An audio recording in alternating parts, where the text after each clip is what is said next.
Hello, it's me, Zombie Mouse.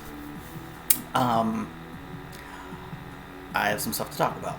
So, on YouTube, I posted this poll and I got a ton of votes.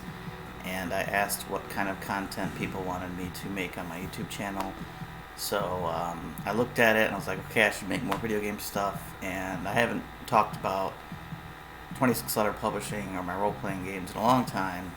So let this be the formal announcement.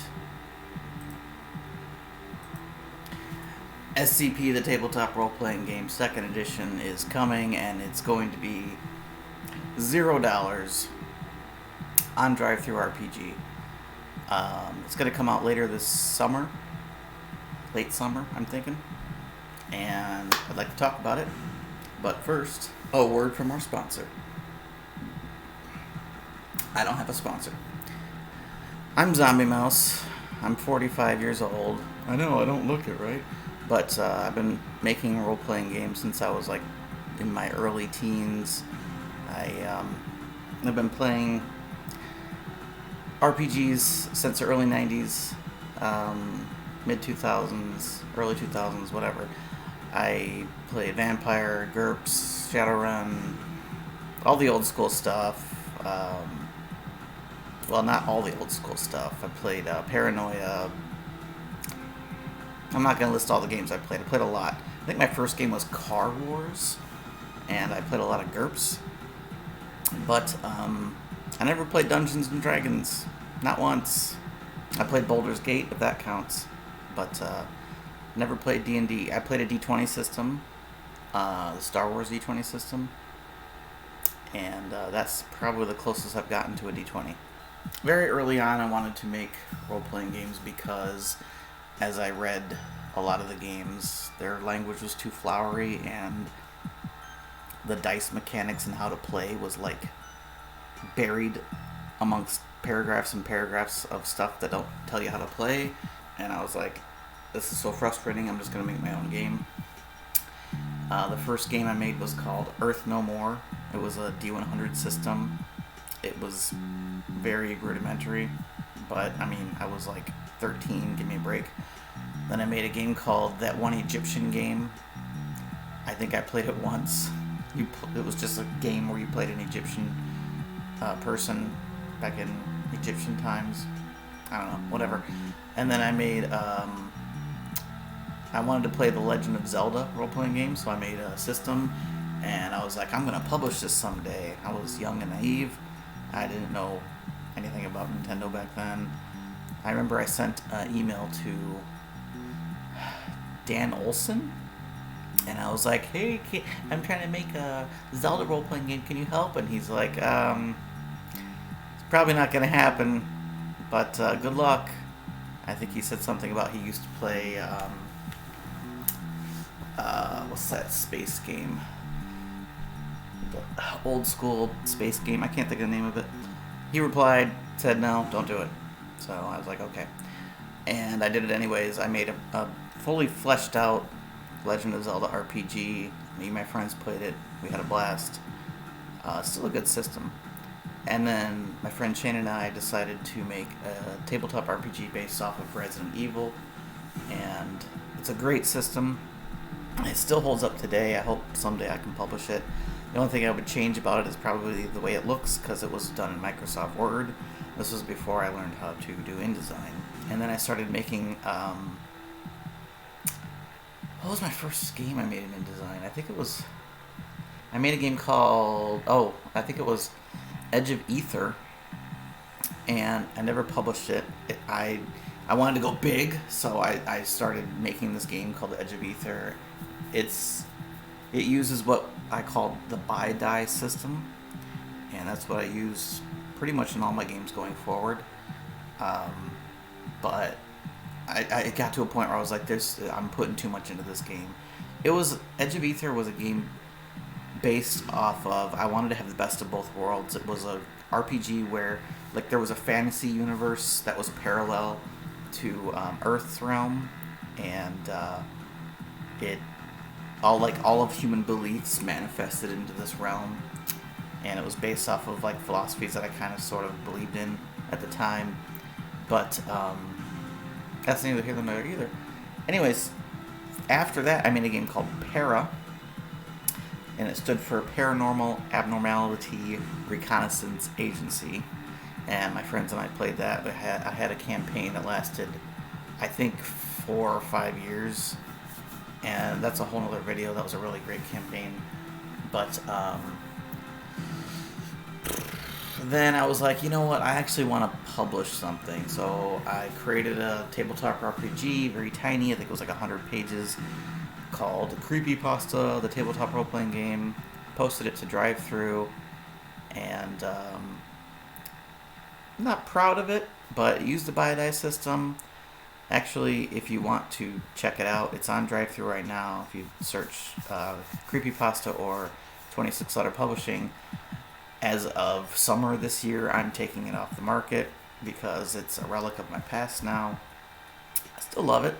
Still a good system. It has a great sanity mechanic, but I don't want my brand associated with that anymore because it's just kind of sloppy. But then I moved forward and I made a game called Spaceship Architect, which I still think is a really good system. I hope someday I can, I don't know, do something more with it. Sci-fi based RPG. I try to make it look as alien as possible inside the core book. The page numbers are like in this alien language kind of. But it uses a card system where you can create your own custom spaceship, and once you do, you can actually have a map of your spaceship that you can have your characters go around in. I'm really proud of that game. It didn't take off. I didn't expect it to. And then I was like, okay, I'm going to make a role-playing game based off of SCP. In 2021, I launched a Kickstarter for it with a goal of $2,000.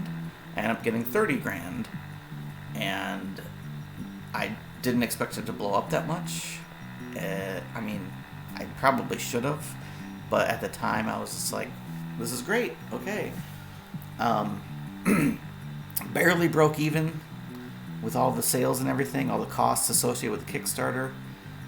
Kickstarter is great for promotions and stuff, but it's expensive, and I think I got really lucky. I had to pay like $200 out of pocket in order to fulfill all the backers after all the artwork and everything, and I couldn't do signed copies.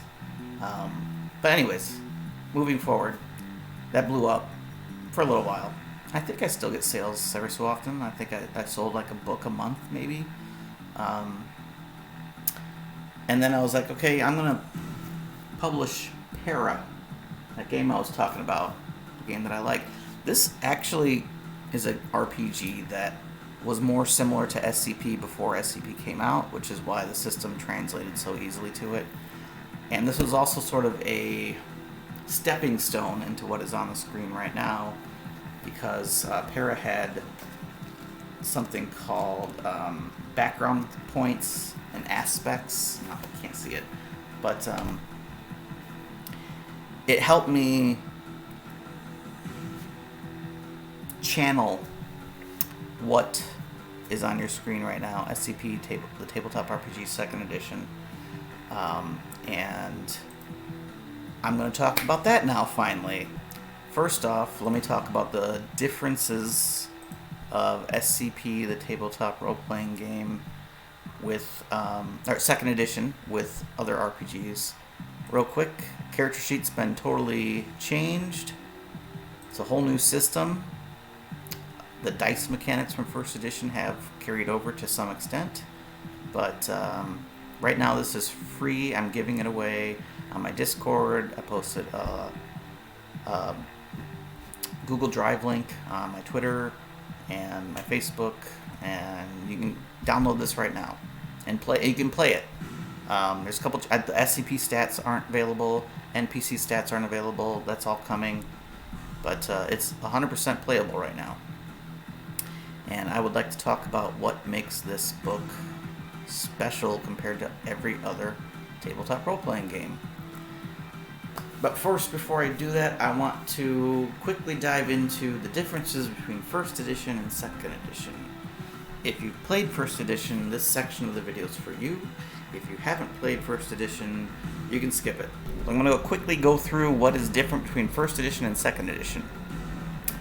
With Second Edition, the attribute dice have been reworked, as you can see on this character sheet. The dice are no longer little rectangles that you fill in. They are now these icons.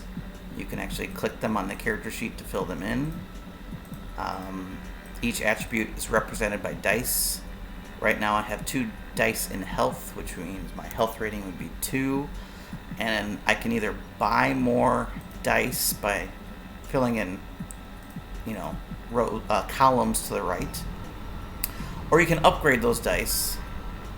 Like this D6 could be upgraded to a D8 or a D10.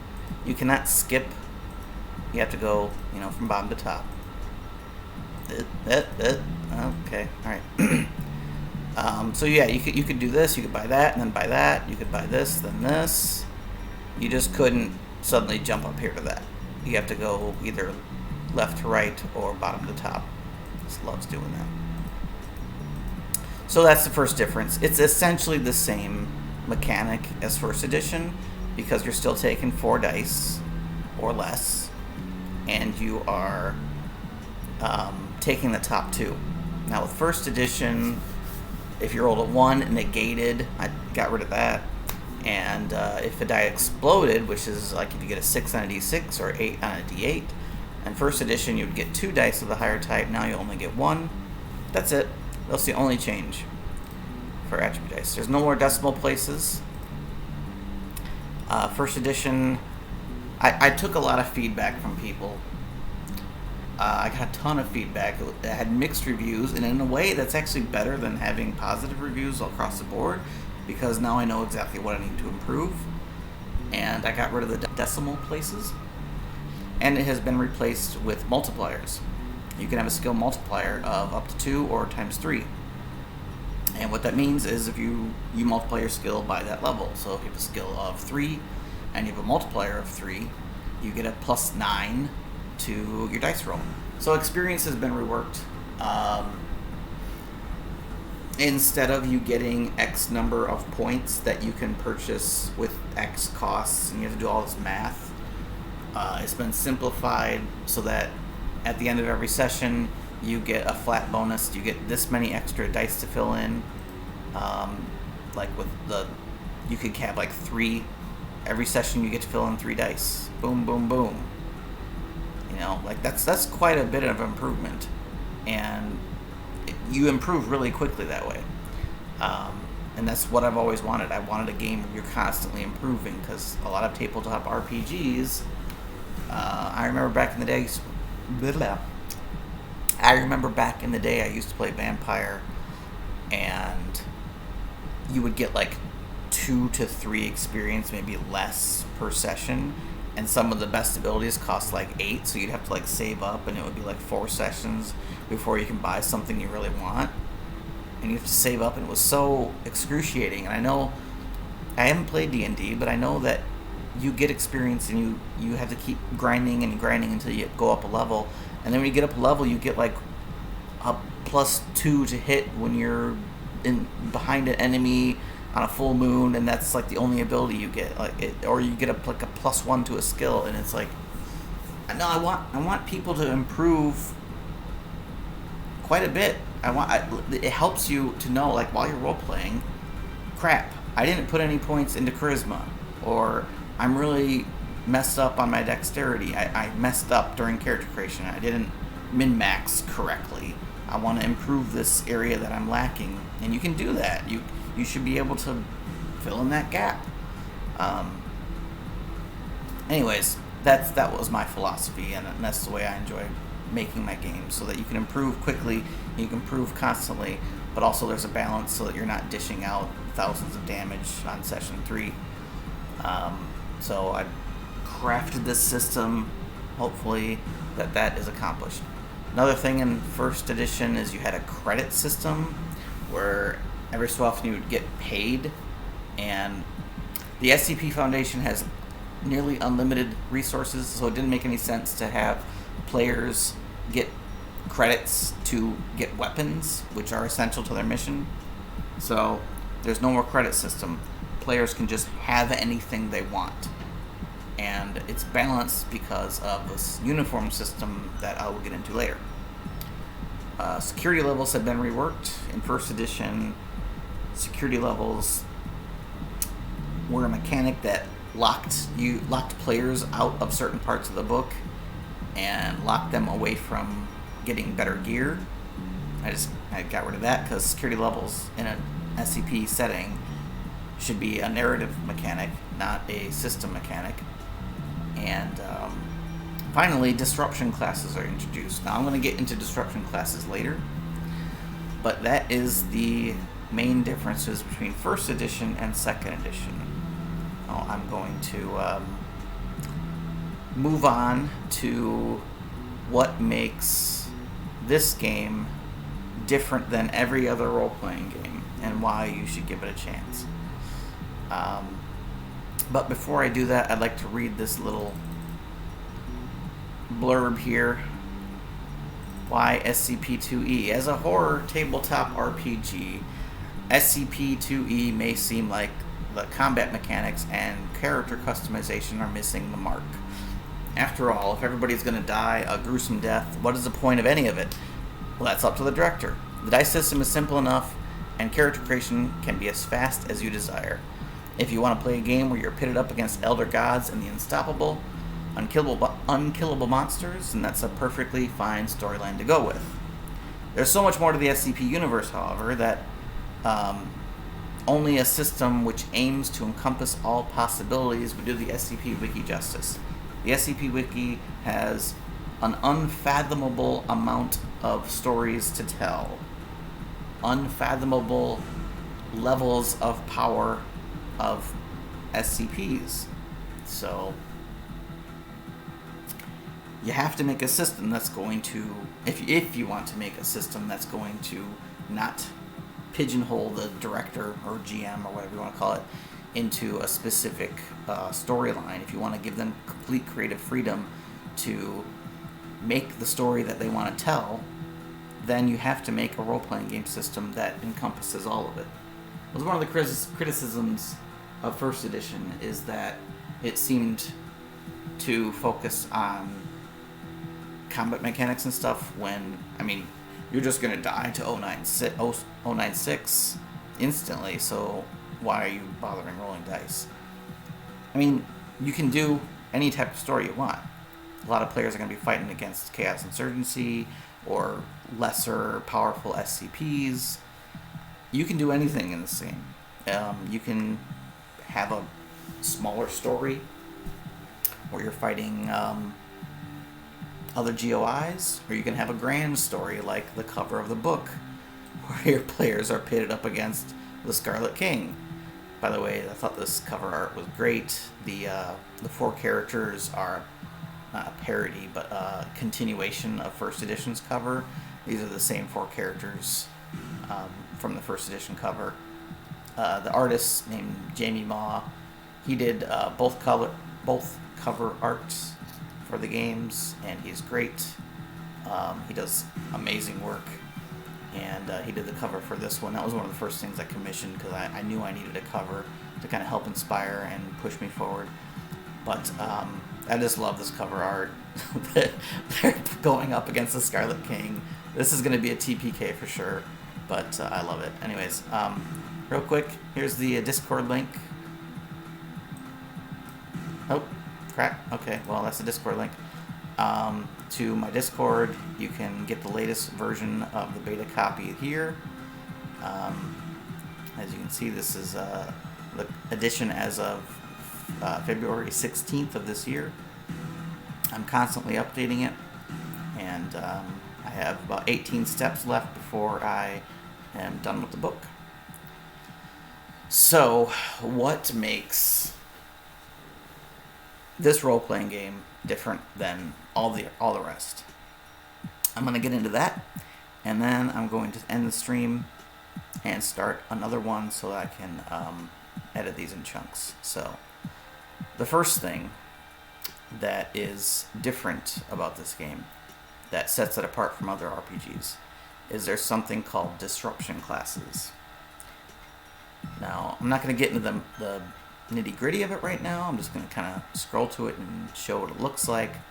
But all PCs, when they make their character, if they're using an advanced character creation method, can choose between one of 5 disruption classes. Disruption classes determine how powerful you start the game and how much experience you get at the end of each session. Again, I haven't played D&D, but you know how you roll random attributes at the beginning and you slot those numbers into your attributes? It makes an offset and balance so that it's a little bit more realistic, where some characters are more powerful, some characters are weaker. This kind of gives that aspect in control of the players. So if you want to start off dark, I have these numbers that represent, the left number represents how powerful you start, and the right number represents how powerful you'll become, basically. Dark class starts off extremely weak. They get to fill in a total of 3 dice during character creation, so it's 1, 2, 3, and you're done. That's nothing. So you're gonna start off pretty weak. Whereas Amida starts off with a bigger number, 17 plus 17 plus 14. It's a lot. But with Amida, you're not getting any experience. Every session that goes by, you don't get any improvement. Whereas Dark, you get a ton. And then there's these 3 levels in between. And it's kind of like your gradient. You want to go right in the middle, you can choose Connect. You get 5, 5, and 3, and then you get every session you get 1 physical token, 1 mental token, and plus 3 skill points. It goes deeper into that. I won't get into that now, but that is a very basic description of what sets this game apart from other ones. Why does it do that? Why am I doing this? Why would you have disruption classes? This is weird. It's because a lot of players want to play as SCPs or characters with anomalous abilities, reality benders. They want to have thaumaturgy. And some want to start off as a D class. How can you balance that? How can you balance a system where players want to have every different type of power level under the sun? Well, under which sun? Is it SCP-001 when day breaks? I'm sorry, that was bad. So this system allows you to create any character you can imagine. And if you don't want to start off with cybernetic arms and anomalous abilities, you can start off as just a regular scientist or a anomalous expert, containment specialist. You can play anything you want, and it will balance out over time. Now, that being said, it's up to the director. The entire director chapter talks about how you shouldn't allow your players to just pick any one of these. You should come up with a story and then decide what level of disruption classes you want to allow in your campaign. But in general, yeah, if a director wanted you to, it just said play any disruption class you want.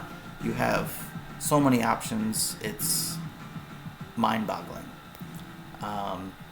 The next thing that is unique about this tabletop RPG system is there's 3 different forms of character creation. You can have a pre-made character. There's going to be a list of 25 different pre-made characters in a separate PDF that comes along with the book. And you can choose from any one of them, rename them. You can give them different items. You can give them different outfits. And you're ready to roll. It takes you... ready to roll, get it? It takes you less than a minute. You copy it over to your sheet, or you can just print it out and you're done. You're ready to go. There's fast character creation, which is done in 4 steps. Choose your character info, which is your name, your security level. It's just filling in your basic information. Then you choose a character class. There's 9 to choose from. Let me just skip over to that real quick. There's 9 character classes. There's the Anomaly Expert, D class, the Heavy, which is awaiting art, Medic, which is awaiting art, Modern Ninja, which is like a melee specialist, the Scientist, the Scout, the Soldier, which is awaiting art, the Spy, and that's all of them. There's 9 classes. So you choose your character class. Each character class gives you a set of skills and maybe some other types of buffs. I think the Heavy gives you like extra hit points, and you're done. You've chosen a class. That's step 2. Step 3 is you spend attribute tokens. Remember when I was talking about filling in these dice? Well, for fast character creation, you get 10. You can put fill these in anywhere you want. Why does it keep happening? 1, 2, 3, 4, 5, 6, 7, 8, 9, 10. There. That's step 3. And then step 4 is you calculate your substats. And that's just a simple, you take this number, divide it by that, you take this number, you add it to that, and that determines your speed, combat, projectile, exertion, and hit points. And you're done. Your character class will also determine what weapons and outfit you start with. But yeah, it's 4 steps, really quick. And finally, there is advanced character creation. Now, this looks a little intimidating, but if you've already played the game and you understand how the stats work, it's really not that complicated. You choose a disruption class, which I've already talked about. You choose your age, which gives you bonuses similar to disruption class. You choose your uniform, which is the outfit you're wearing. Then you choose your weapons, and you can only carry so many weapons depending on your outfit, your uniform. Like, for example, a business suit wouldn't be able to hold as much as someone wearing a backpack and full MTF gear. Choose your items, which is self-explanatory, I guess. Character info, name, age, well, not age, but name, personnel class, security level, really basic stuff on the top right of the sheet. It's name, title, which is like your character class, your age, your personnel class, your security level. Boom, you're done. Then you go on to the next phase in advanced character creation. I'm just going over this really quickly. I'll go into it in more detail in a later video. But purchase aspects, which give you skill bonuses, combat options, and anomalous abilities. Then you spend your attribute tokens, which I've already gone over, but the amount you get is determined by your disruption class and your age. You choose your weapons, and then you, again, calculate your substats, and you can spend your remaining points if you have any. And then finally, you write your backstory. So yeah, that looks a little intimidating, but it's really just 3 phases of character creation, and it allows you to create anything you can imagine. I was making characters from Metal Gear Solid 3. I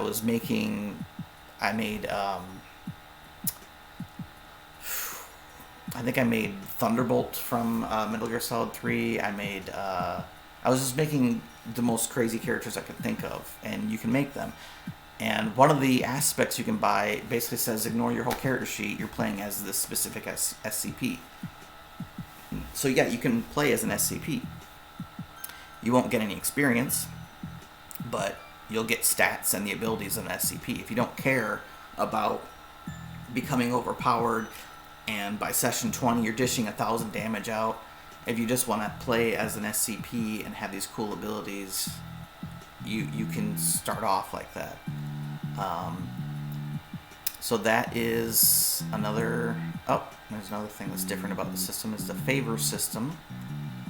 I might be getting too deep into the mechanics if I start talking about favors and stuff. But is that everything? Let me see here. I think that's pretty much all I have to say about what makes this game different. The combat. Combat is another thing that makes this game much different than every other role-playing game. There is something called Popcorn Initiative that I have incorporated into the system at the root level. Popcorn Initiative, I didn't make up that term. It is when, after a player takes their turn in combat, they get to choose who acts next. They can choose a player, they can choose an NPC, they can choose anybody. And the way that balances out has to do with your defense, because if you act before everyone else, later on in that round, if you're attacked, your defense is lowered. And if you act after everyone else, then whoever attacked you, your defense is higher, and you get to attack anyone. If you act last in the round, it's actually a big advantage, because not only do you get to shoot someone who has low defense, but you get to decide who acts first on the second round. So let's say I acted last in the first round, I shot Joe, and Joe's got 1 hit point left. I get to choose who acts first in the next round. I choose myself. I shoot Joe again, Joe's dead. So it's an amazing system, and I'm shocked that nobody has done this before, because it works so good, and I'm excited for people to try it. It's unique, it's fun. With Popcorn Initiative, you don't have players looking at their phones and they're bored because they know they have 6 turns before they get to act. Everyone's engaged, everyone's wondering, hey, pick me next, pick me next. I want to shoot this guy. I'm in a perfect position right now. And then there's another thing called dual tech and triple tech, where if you... I'm probably going too much into this right now, but you can... Joe hasn't acted... Larry hasn't acted yet, and it's your turn. You can say, hey, Larry, do you want to act at the same time with me, and we can do a dual tech together? Kind of like in if you played Chrono Trigger, if 2 people get an action at the same time, they can do like a double attack, like a dual attack, a team attack. You can't do that with other role-playing games, because if your turn order is set, you can't like steal someone's turn who's like 4 turns down. With Popcorn Initiative, it opens up so many doors. So I'm going to stop talking now, because I've been going on a lot, and I need to split this video up. I've been talking for 36 minutes now. I need to edit this down. But that is the introduction to the basics of this role-playing game. If you're still interested, watch part 2, where I will get into the nitty-gritty.